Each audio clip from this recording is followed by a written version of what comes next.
E aí, pessoal, tudo bom? Espero que sim. Vamos para mais uma aula, mais uma semana, continuando de onde a gente parou na semana passada. Então, sem perder tempo, vamos lá. Então, agora que a gente viu a independência do Brasil, a gente vai começar a entender um pouquinho alguns dos processos que influenciaram a independência. E a gente vai começar pela Revolução Francesa. A gente já chegou a mencionar aqui a Revolução Francesa, a Revolução Industrial e a Revolução Americana, que foi o processo de independência dos Estados Unidos. E aí a gente passou para a independência do Brasil, mas agora a gente vai voltar e analisar um pouquinho dos fatores que levaram a esse processo aqui no Brasil. Para começar, a gente precisa entender quais foram os fatores que levaram a essa revolução. E a gente vai começar com a Guerra dos Sete Anos, que foi um conflito que a gente já estudou entre a França e a Inglaterra, do qual a França sai perdedora. Então, ao sair derrotada desse conflito, a França vai passar por problemas financeiros, porque lutar num conflito, lutar numa guerra exige recurso. Então, quando se perde, não tem o retorno esperado e, por causa disso, a França vai passar por problemas financeiros. Eles também vão enfrentar problemas no campo. Vão ser alguns anos em que a plantação francesa vai ser prejudicada, seja por períodos de seca, seja por períodos de chuva intensa. Então, isso vai fazer com que a produção agrícola não dê vazão para a população inteira e, em algum momento, as pessoas não vão ter mais o que comer. Vai acontecer também a crise da manufatura. Os produtos na Europa, e em especial na França, eles eram produzidos de forma manual, ou seja, o artesão que fazia essa produção. Só que, ao mesmo tempo, lá na Inglaterra, está surgindo o início do processo da Revolução Industrial, ou seja, estão se começando a utilizar máquinas para fazer essa produção, seja de tecidos, principalmente de tecidos nesse primeiro momento. Então, por exemplo, um artesão na França, ele demoraria, por exemplo, 7 dias para terminar uma peça. Com as máquinas na Inglaterra, eles conseguem fazer esse mesmo processo em 2. E aí, o produto da Inglaterra vai ser mais visado. Por quê? Produzindo mais, esse produto vai estar mais barato. E aí, o mercado da Europa vai preferir comprar da Inglaterra e não da França. Então, o artesão vai começar a não ter para quem vender. Isso tudo, esses 3 fatores que eu falei até agora, vão começar a levar à revolta da população francesa. Eles vão começar a se revoltar. Por quê? Sempre que existiam problemas econômicos, o rei decretava o aumento de impostos. Mas o clero e a nobreza não pagavam impostos. Quem pagava esses impostos eram as classes mais baixas. E eles não queriam pagar mais impostos. E a gente vai ver como isso vai afetar a situação daqui a pouco. Para além disso, a gente vai ter também os gastos da corte francesa. Como a gente viu, a nobreza e o clero não pagavam impostos. Mas o terceiro estado, que era a classe mais baixa, pagava esses impostos.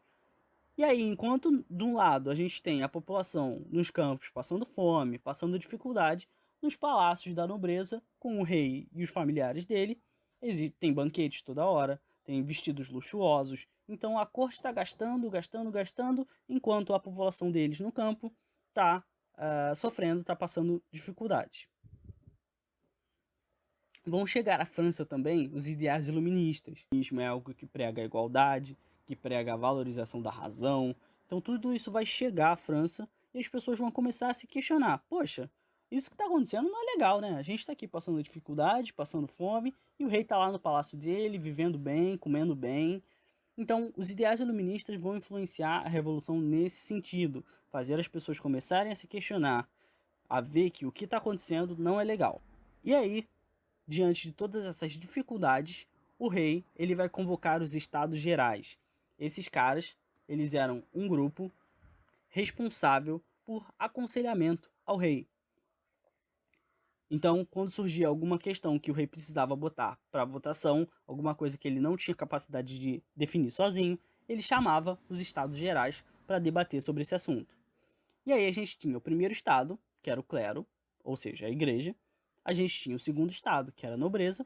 E a gente tinha o terceiro estado, que eram todos os demais setores. A gente tinha a burguesia, a gente tinha os comerciantes, a gente tinha os artesãos, a gente tinha os camponeses. Toda essa galera estava no terceiro estado.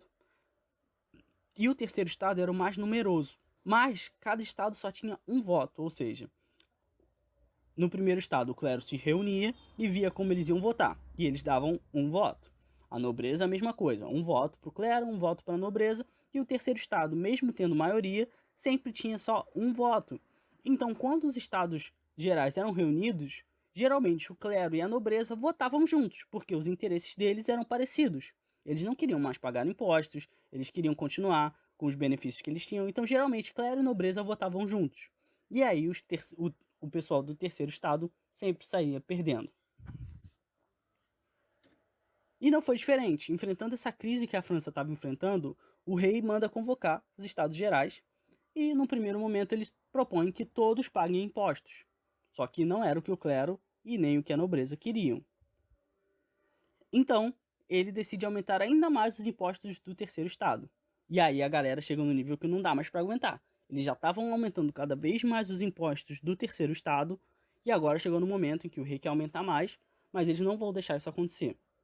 Então, eles vão se rebelar ali dentro do local da Assembleia Geral, que era dentro do Palácio de Versalhes.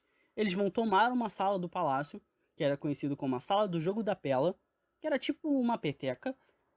E aí eles vão ficar dentro daquela sala e eles vão falar, daqui a gente não sai até o rei resolver os nossos problemas, até o rei escutar o que a gente quer falar. E aí, nesse momento, eles vão criar uma Assembleia Constituinte, ou seja, eles vão se destacar do governo que quer ter participação política, que quer que o rei leve eles em consideração. E aí tem a imagem da Sala de Pela e dessa revolta que o terceiro estado organizou. O rei, a princípio, e tentando resolver essa confusão que estava acontecendo, ele vai concordar com os termos dessa galera. Mas, por outro lado, ele está organizando o exército para tirar aqueles caras de lá à força se for necessário. Tendo em vista isso, essa assembleia, essa galera do terceiro estado que se rebelou, vai formar a Guarda Nacional. Pessoas designadas para proteger aquela galera ali. Eles sabiam que o exército do rei estava vindo, e aí, para se proteger, eles formam a Guarda Nacional, que serviria para fazer a proteção desses caras. Além disso, a gente vai ter também, integrando essa assembleia, essa revolta, os sans-culottes, que é do francês sem culottes.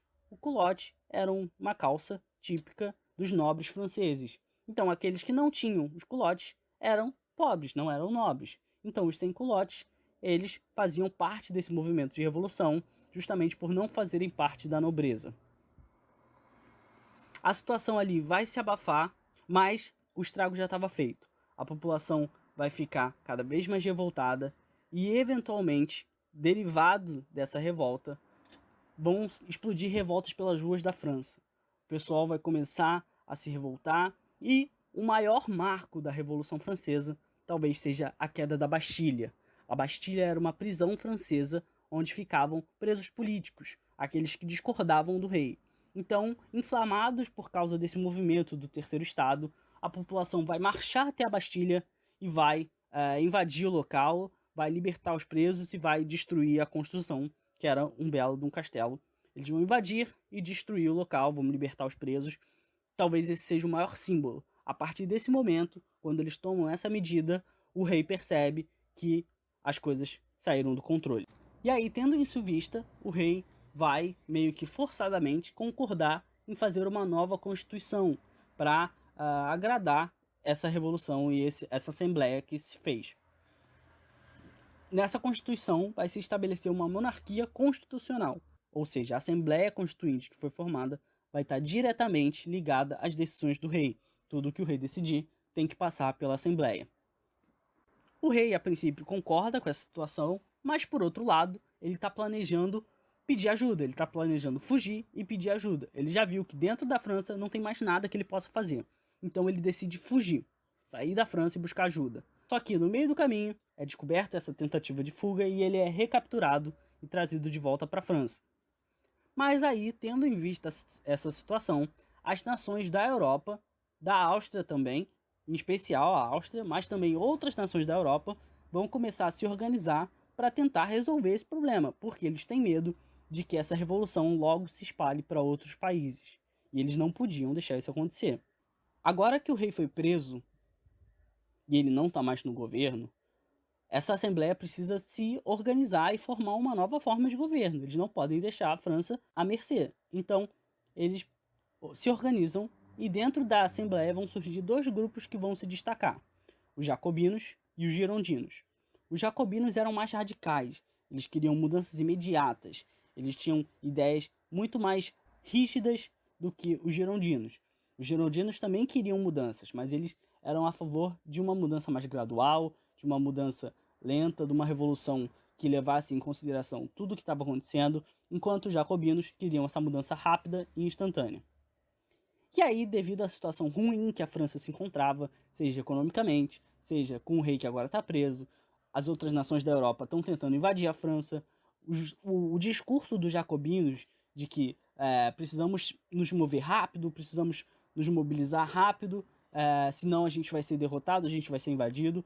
Isso tem um clamor mais forte nesse momento, e por causa disso, os jacobinos e o líder deles, o Robespierre, vão assumir o poder e vão fundar a Primeira República Francesa. E é a partir daí que tudo vai começar a dar errado.